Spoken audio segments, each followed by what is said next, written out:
Vamos estender um pouquinho mais esse assunto. Já estamos com o Yuri Pita aqui no estúdio. Tudo bem, Yuri? Tudo bom, Elisa? Bem-vindo. Obrigado. Vamos falar então sobre o que diz aqui em nosso telão, né, o combate às fake news. Pelo jeito, Yuri, aquele bombardeio de informações e mensagens de 2018 em WhatsApp ou sites foi apenas uma amostra grátis do que seria 2022, né? E do que a gente tem podido ver por enquanto. Nem tão grátis assim, porque tem uma série de consequências, né? Enfim, nada disso foi gratuito e, de fato, a gente vê...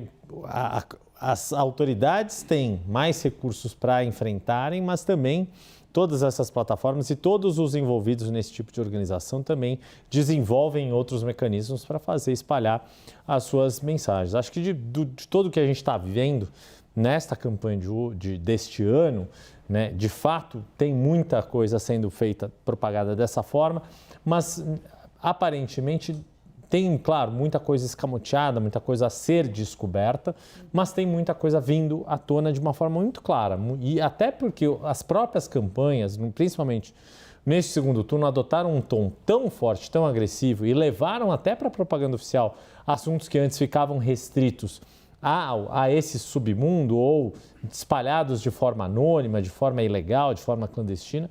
E aí, mas não tira o principal problema, que é o fato de ser uma tarefa de enxugar gelo, que tem que ser feito, mas que é, por característica, uma tarefa de enxugar gelo, e de que, sim, vão ser necessários novas formas de se fazer esse tipo de enfrentamento, inclusive com uma participação mais ativa das próprias plataformas, que é o que se cobra, que se tenha uma atuação mais direta, ainda que já exista alguma coisa, mas que está se revelando insuficiente, porque se depender apenas de uma autocontenção dos candidatos e das campanhas, dificilmente isso vai acontecer.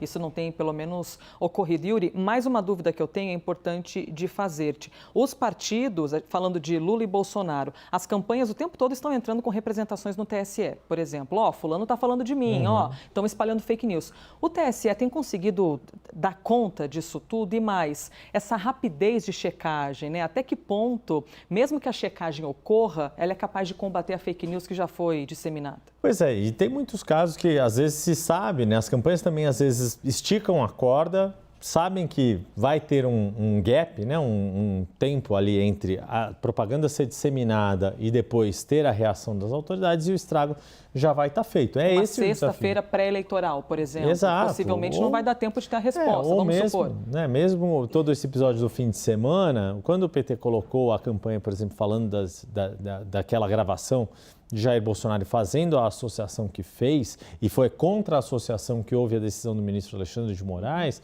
mas aquilo já havia ficado, como na definição do próprio presidente Jair Bolsonaro, 24 horas que o propiciou as piores da sua vida. Ou seja, ali já foi feito. No fundo, o que a gente vê de ambos os lados é que a disputa está muito dura. Um desafio muito grande para as autoridades, inclusive para o TSE, para conseguir manter alguma isonomia. Ambas as campanhas vão reclamar que é demorado, que não estão sendo atendidas. Sim. Mas fato é que dentro do que está colocado, o embate está muito forte e está sendo tocado dentro dos recursos que estão disponíveis. Complexo, hein? Complexo. Yuri Pita, obrigada, Valeu. Por enquanto, por ter estado com a gente aqui no estúdio.